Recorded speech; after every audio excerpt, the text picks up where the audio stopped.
12 ஆண்டுகளை நிறைவு செய்த நான் நல்ல படம் இல்லை பாருங்கள். நான் சமந்தாவை பற்றியெல்லாம் வீடியோ போடுவோன்னு நான் கனவுல கூட நினச்சதில்லை. சமந்தா அவர்கள் நடுவில் வந்து உடல்நலக் குறைவு காரணமாக ஒரு ட்ரீட்மெண்ட்டில் எடுத்துகிட்டு இருந்தாங்க. அப்புறம் அதிலிருந்து மீண்டு வந்து கொண்டு இருக்கிறார் அப்படின்னு நமக்கு தெரியுது. நல்ல விஷயம்.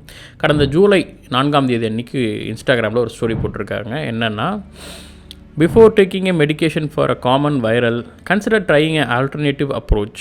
One option is to nebulize with a mixture of hydrogen peroxide and distilled water. Works like a magic. Avoid unnecessary use of pills. #alternative medicine and doctor பேர் ஒருத்தர் போட்டிருக்காங்க.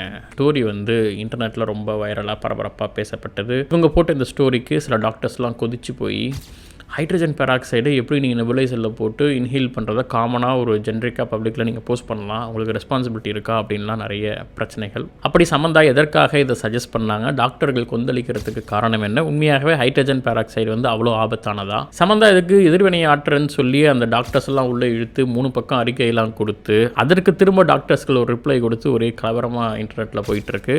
என்ன பிரச்சனை, என்ன நடந்தது, சமந்தா செய்தது சரியா, தெரிஞ்சுக்கலாம். வணக்கம், நான் உங்கள் மிஸ்டர் ஜிகே.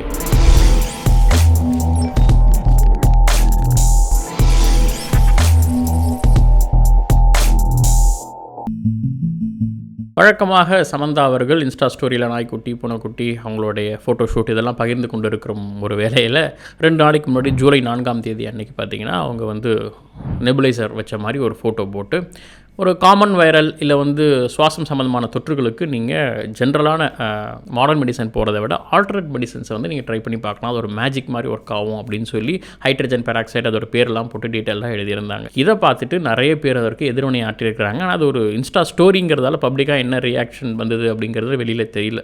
ஆனால் அதற்கு அவங்க ஒரு எதிர்வினை ஆற்றி ஒரு 3 பக்கத்துக்கு ஒரு இன்ஸ்டா போஸ்ட் போடும்பொழுது தான் ஓகே நிறைய எதிர்ப்புகள் வந்தது அப்படிங்கிறது தெரிய வந்தது. இதில் எஸ்பெஷலி டாக்டர் அபி ஃபிலிப்ஸ் அப்படின்னு சொல்லக்கூடிய த லிவர் டாக்டர் அப்படின்னு சொல்லி செல்லமாக எக்ஸ் தளத்தில் அவர் அழைப்பாங்க. த லிவர் டாக் அப்படின்னு இருப்பார் அவர், நீங்கள் எக்ஸ் தளத்தில் பார்க்கலாம். தொடர்ந்து இந்த மாதிரி சூடோ சயின்ஸு இந்த மாதிரியான தவறான மருத்துவ நம்பிக்கைகள்லாம் வந்து எதிர்த்து பேசக்கூடிய அவர் வந்து சமந்தாவுடைய இந்த ஸ்டோரியை வந்து வன்மையாக கண்டித்து எழுதியிருந்தார். கொஞ்சம் ஹாஷாகவே எழுதியிருந்தார். அவரோட போஸ்ட்டில் என்ன எழுதியிருக்காருன்னா, லெஃப்ட் சைடில் பாருங்கள், பிரபல நடிகை மில்லியன் கணக்கில் ஃபாலோவர் வச்சுருக்க இவங்க வந்து ஹைட்ரஜன் பெராக்சைடை பயன்படுத்த சொல்கிறாங்க. ரைட் சைடில் பார்த்தீங்கன்னா the asthma and allergy foundation of America வந்து வார்ன் பண்ணியிருக்காங்க, இந்த மாதிரி ஹைட்ரஜன் பெராக்சைடை வந்து நீங்கள் இன்ஹேல் பண்ணாதீங்க அப்படின்னு சொல்லி. ஸோ அவங்களுடைய வார்னிங் எங்களோட போஸ்ட்டில் சைட் பை சைடாக எடுத்து போட்டுட்டு இந்த ரேஷனல் அண்ட் சயின்டிஃபிக்லி ப்ராக்ரஸிவ் சொசைட்டியில் இருக்கக்கூடிய நம்மளை வந்து இந்த மாதிரி ஒரு பெண் இப்படி வந்து ஒரு பப்ளிக்காக இந்த மாதிரி ஹெல்த் சம்மந்தமான விஷயங்களை வந்து மிஸ்லீட் பண்ணுறது சரியா, அவங்க டீமில் ஒரு பெட்டர் அட்வைசர் யாரும் இல்லையா அப்படிங்கிறதெல்லாம் கேட்டுட்டு அடுத்ததான் இந்தியாவுடைய health ministry or any health regulatory body do something about this. Social media health இன்ஃப்ளூயன்சர்ஸோடைய தொல்லை தாங்க முடியல, இவங்களுக்கு ஏதாவது நீங்கள் சட்டத்திட்டங்கள் வைத்திருக்கிறீங்களா அப்படின்னு சொல்லி கடுமையாக வந்து கேட்டிருக்கிறார். இந்த போஸ்ட்டுக்கு 10,000க்கும் அதிகமான லைக்ஸ், 2,000க்கும் மேற்பட்ட ஷேர்ஸ், 400க்கும் அதிகமான கோட் ஷேர்ஸ்ன்னு சொல்லி ரொம்ப வைரலாக பேசப்பட்டது. ஒரு கட்டத்தில் சம்மந்தா அதற்கு ரிப்ளை பண்ணியே ஆகணும் அப்படிங்கிற கட்டத்தில் என்ன பண்ணுறாங்க, ஒரு போஸ்ட் ஒன்று போடுறாங்க. அதில் அவங்க என்ன சொல்கிறாங்கிறத சுருக்கமாக பார்ப்போம். கடந்த சில வருடங்களாக நான் வெவ்வேறு வகையான மருத்துவங்களை தொடர்ந்து எடுத்துகிட்டு வரேன். நிறைய ஹைலி குவாலிஃபைடு ப்ரொஃபஷனல்ஸ்லாம் வந்து ஸ்ட்ராங்லி அட்வைஸ் பண்ண பிறகு இந்த மாதிரி ஒரு ரிசர்ச்லாம் பண்ணி ஒரு லேமனாக என்னால் முடிந்த வரை நான் சில விஷயங்களை தெரிஞ்சிருக்கிறேன். இதில் நிறைய ட்ரீட்மெண்ட்ஸ்லாம் பார்த்தீங்கன்னா ரொம்ப எக்ஸ்பென்சிவ். இந்த ட்ரீட்மெண்ட்லாம் எல்லாராலையும் எடுக்க முடியுமான்னு தெரியாது. அதனால் சில எளிமையான ட்ரீட்மெண்ட்ஸை நான் வந்து மக்களுக்கு சஜஸ்ட் பண்ணுறேன். ஆஃப்டர் சில ட்ரையல் அண்ட் எரர், சில சோதனைகளுக்கு பிறகு எனக்கு எது ஒர்க் அவுட் ஆச்சோ அதை நான் வந்து பப்ளிக்கில் சொல்கிறேன். நான் வந்து ஒரு நல்ல இன்டென்ஷனில் தான் இந்த மாதிரி விஷயங்களை ஷேர் பண்ணுறேன். இன்னொன்று, இதெல்லாம் எனக்கு சஜஸ்ட் பண்ணுறவங்க ஹைலி ப்ரொஃபஷனல், அவங்க வந்து பார்த்தீங்கன்னா 25 years ஆஃப் DRDOலாம் எக்ஸ்பீரியன்ஸ் இருக்கிறவங்க தான். ஆனால் a certain gentleman has attacked my post and my intention with a rather strong words அப்படின்னு சொல்லி லிவர் டாக் வந்து மென்ஷன் பண்ணுறாங்க.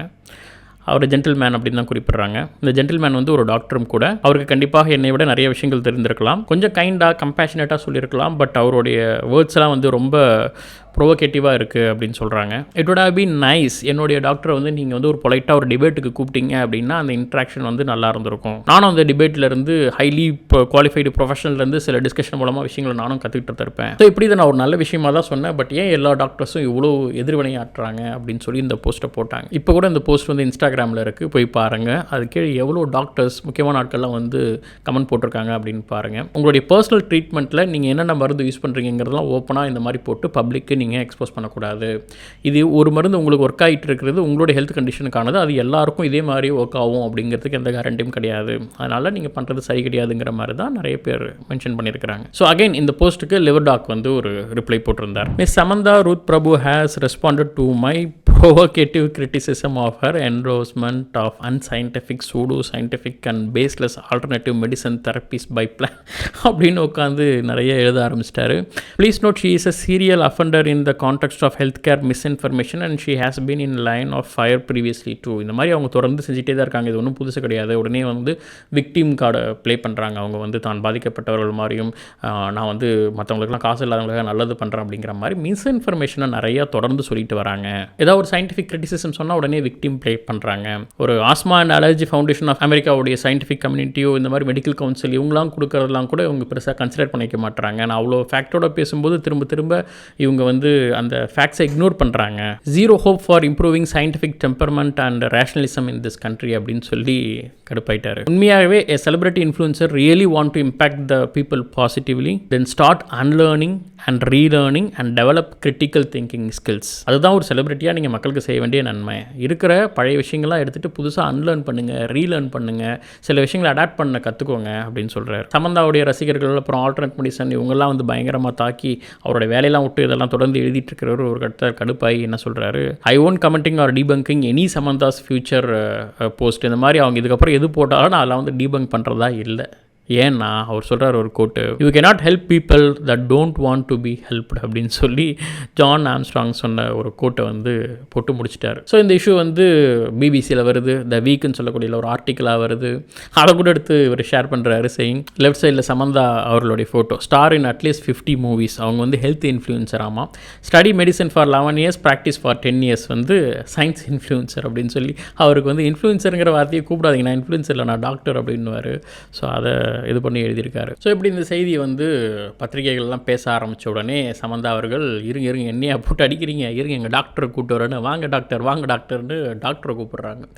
இப்போ அந்த டாக்டர், எங்கள் டாக்டர் யார் தெரியுமா அப்படின்னு சொல்லி சமந்தா போஸ்ட் போடுறாங்க. டாக்டர் மித்ரா பாசு செல்லர் அப்படின்னு சொல்லக்கூடிய எம்பிபிஎஸ் எம்டி இன் மெடிசன், டிஆர்டி ஒரு 24 years இருந்திருக்கிறாங்க. மோர் தென் 50 பப்ளிகேஷன்ஸில் வேரியஸ் ஜேர்னலில் இன்டர்நேஷ்னல் ரெப்யூட் உள்ள ஒரு all Government of India, ministry of defence அப்படின்னு சொல்லி மை டாக்டர் இஸ் ராக் ஸ்டாருங்கிறத ஸ்டோரியில் வைக்கிறாங்க. அது மட்டும் இல்லாமல் அவங்களுடைய இன்னொரு முக்கியமான டாக்டர் வந்து ஷேர் பண்ணியிருக்கிற த பெனிஃபிட்ஸ் ஆஃப் ஹைட்ரஜன் பெராக்சைடுன்னு சொல்லி ஒரு போஸ்ட். பாருங்கள், ஹைட்ரஜன் பெராக்சைடுக்கு இவ்வளோ நன்மைகள் இருக்குது அப்படின்னு சொல்லி அதையும் மறுபடியும் ஷேர் பண்ணுறாங்க. அதாவது அவர்கள் வந்து பண்ணது வந்து தப்பு இல்லை, சரி அப்படிங்கிற மாதிரி திரும்ப அவங்களுடைய டாக்டர்ஸ் இது எல்லாமே வந்து ஷேர் பண்ணிகிட்டு இருக்கிறாங்க. இப்போ இதெல்லாம் ஸ்க்ரீன்ஷாட் எடுத்துக்கிட்டு சமந்தா ரசிகர்கள் எல்லாரும் போய் இந்த லிவர் டாக்டர்கிட்ட போய் பார்த்தீங்களா, அந்த டாக்டர் பார்த்தீங்களா எப்படிப்பட்டவங்க, எவ்வளோ பெரிய ஆள், நீங்கள் என்ன அப்படி சொல்கிறீங்கன்னு சொல்லி அவர் வாயை கிளற ஆரம்பிக்கிறாங்க. நான் அதுக்கப்புறம் அதை பேச மாட்டேன்னு சொல்லியிருக்கேன், என்னை விட்டுடுங்க அப்படின்னா கேட்கல. எக்கச்சக்கமான பேர் அவர் அட்டாக் பண்ணி அதை கேட்டுகிட்டே இருக்கும்போது ஒரு கட்டத்தில் முடியாமல் அவர் அதுக்கும் ரிப்ளை பண்ணுறார். I have been fighting medical health misinformation for the longest time and it just does not seem to end. இது முடிகிற மாதிரி தெரியல. I have come to understand and the only வே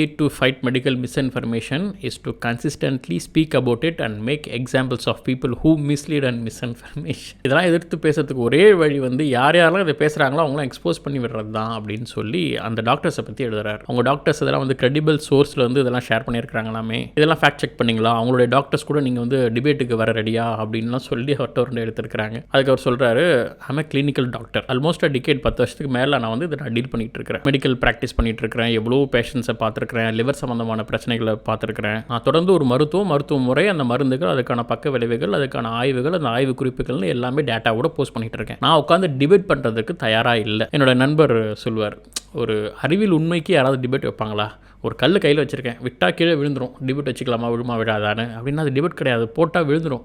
அப்போ எல்லாமே ப்ரூவ்டு ஒன். இங்கே வந்து அறிவியலுக்கு ஆதாரம்னு இருந்தால் அதுக்கு டிபேட்டே தேவையில்லை. அதில் என்ன டிபேட் பண்ணுறது, 2+2 = 4 டிபேட் பண்ணலாமா அப்படின்னு கூப்பிட்டா எப்படி இருக்கும். அந்த மாதிரி அவர் என்ன சொல்கிறார். அடுத்து வந்து அந்த டாக்டரை பற்றி போடுறார். மித்ரா பாசு செல்லர் அப்படிங்கிறவங்க வந்து doctor, has the required registration certifications to show he is one, but at present he is not.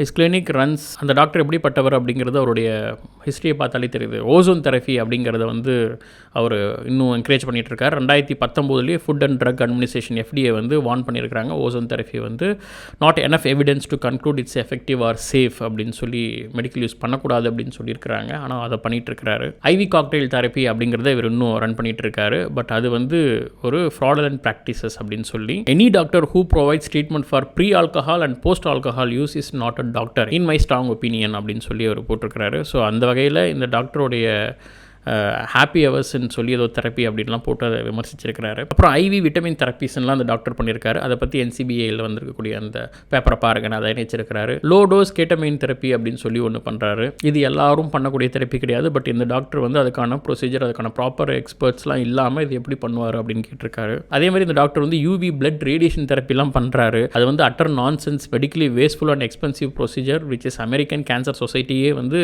One of many types of ineffective ட்ரீட்மெண்ட்டுன்னு வந்து அதை வந்து சொல்லியிருக்கிறாங்க. ஸோ இதெல்லாம் அவர் பண்ணிட்டு உட்காந்துருக்கிறாரு அப்படின்னு சொல்லி அந்த டாக்டரை பற்றி வேறு அனைவரே பிரித்து எழுதியிருக்கிறாரு. அடுத்ததான் இன்னொரு டாக்டர், அந்த ஜாக்கர்ஸுங்கிற ஒரு இந்த ஹைட்ரஜன் பெராக்சைடுக்கான நன்மைகள்லாம் போஸ்ட் போட்டிருந்தாரு.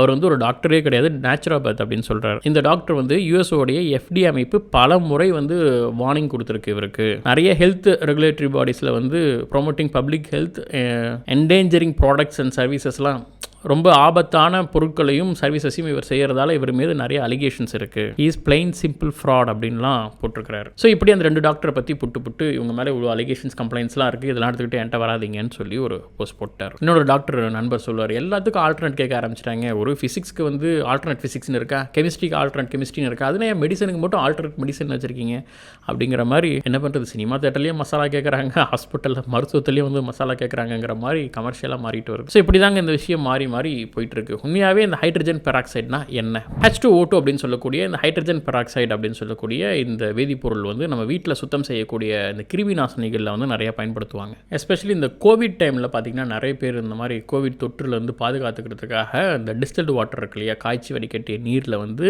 இந்த ஹைட்ரஜன் பெராக்சைடை கலந்து அதை வந்து நெபுலைசரில் வச்சு பயன்படுத்திட்டு வந்தாங்க. இதை வந்து WHO இருந்து asthma allergy foundation of America இதை வந்து இப்படி பயன்படுத்தக்கூடாது, அது வந்து உடலுக்கு நல்லதல்ல அப்படின்னு தொடர்ந்து சொல்லிட்டு தான் இருக்காங்க. அமெரிக்காவில் இருக்கக்கூடிய agency for toxic substance and disease registry அப்படின்னு சொல்லுவாங்க, நச்சுப் பொருட்கள் மற்றும் நோய் பதிவேட்டு முகமை. இவங்க இந்த அறிக்கையில் என்ன சொல்லியிருக்காங்கன்னா, இந்த ஹைட்ரஜன் பெராக்சைடை வந்து உட்கொண்டாலோ இல்லை சுவாசித்தாலோ இல்லை தோல் இல்லை கண்களில் பயன்படுத்தினாலோ மோசமான பின்விளைவுகளை அது கொடுக்கும் அப்படின்னு சொல்லியிருக்கிறாங்க. கிருமி நாசினிகள்லாம் ஒரு 3% தான் அதோடைய செறிவு இருக்கும். ஆனால் அதுவே நம்ம சுவாசித்தோம் அப்படின்னா மூச்சுக்குழல் முழுக்க எரிச்சல் உண்டாகும், கண்ணில் எரிச்சல் உண்டாகும். இதுவே அதோடைய செறிவு இன்னும் ஒரு 10% இருந்ததுன்னா நுரையீரல் முழுக்க பாதிக்கப்பட்டு எரிச்சல் ஏற்பட்டு மிகப்பெரிய பாதிப்பை உண்டாகும். சமந்தா அவர்கள் சொல்கிறது போல் இந்த மாதிரி ஹைட்ரஜன் பெராக்சைடை வந்து நெபுலைசரில் வச்சு பயன்படுத்தினால பாதிக்கப்பட்டவங்க நிறைய பேர் இருக்காங்க. இன்னும் அது சில பேர் வேறு மாதிரிலாம் உட்கொண்டு நிறைய பிரச்சனைகளை ஏற்படுத்தியிருக்குது. அதுக்கு ஒரு உதாரணம் சொல்லணும் அப்படின்னா, ஒரிசா பாலு அவர்களை பற்றி நீங்கள் கேள்விப்பட்டிருப்பீங்க. தமிழ் பற்றியும், தமிழ் வந்து ஒவ்வொரு ஊர்களுக்கும் நாடுகளுக்கும் எப்படி போனது, கடல் வழி பயணங்கள், கடலில் வந்து ஆமை பயணங்கள் அப்படின்னு சொல்லி தமிழ் பற்றி நிறைய ஆய்வுகளை செய்யக்கூடிய ஒருவர். அவர் சமீபத்தில் இறந்து போனார். அவருக்கு வந்து பார்த்திங்கன்னா உள் நாக்கில் தொண்டையில் வந்து கேன்சர் உண்டாகி அவர் இறந்து போனார். அவருடைய ஒரு ஃபேஸ்புக் போஸ்ட் ஒன்று பார்த்தேன். தேறி வந்து கொண்டிருந்த நேரத்தில் மறுபடியும் ஒரு சர்க்கிள். நான் கொப்பளிக்க வேண்டிய ஹைட்ரஜன் பெராக்சைடை 3 விழுக்காடு உணவு தரம். ஒரு வர்ம ஆசான் வற்புறுத்தலில் நீரில் கலந்து குடித்ததால் வயிறு வரை புண்ணாகி இப்போது பேச முடியவில்லை. தேறுவதற்கு சில நாட்கள் ஆகும். 2 வருடத்தில் நான் பார்த்து பேசிய பலர் மருத்துவ அறிவு இல்லாமல் சில நாட்கள் பயிற்சி மற்றும் யூடியூப் பார்த்து ஆங்கில மருத்துவத்தில் வெறுப்பு உள்ளவர்கள் எல்லாம் தமிழ் என்பவர்கள் பக்கத்தில் வந்து வற்புறுத்தினால் பயமாக உள்ளது.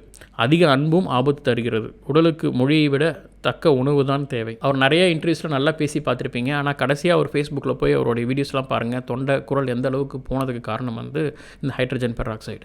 அதை அவர் எடுத்துக்கிட்டதுக்கு காரணம் என்னென்னா, டாக்டர் சொல்லலை, இந்த மாதிரி கூட இருக்கிறவங்க யாரோ ஒரு வர்ம ஆசான் அப்புறம் யூடியூப்பில் பார்த்து சொல்கிறாங்கன்னு சொல்லி இவர்கள் பேச்சை கேட்டு அவர் அதை எடுத்துருக்கிறார். இதே போல் சமந்தா அவர்கள் ஷேர் பண்ண போஸ்ட்டை பார்த்துட்டு ஹைட்ரஜன் பெராக்சைடை கலந்து நெபுலைசரில் வச்சு எடுக்கிறாங்க நிறைய பேர். அவங்களுக்கு இந்த மாதிரி பாதிப்பு வந்தால் அதற்கு சமந்தா அவர்கள் பொறுப்பேற்றுக் கொள்வாரா? மில்லியன் கணக்கில் ஃபாலோவர்ஸ் வச்சுருக்கீங்க, நீங்கள் சொன்ன உடனே பரிசோதனை செய்வதற்கு இங்கே பல ஆயிரம் பேர் இருக்கிறாங்க.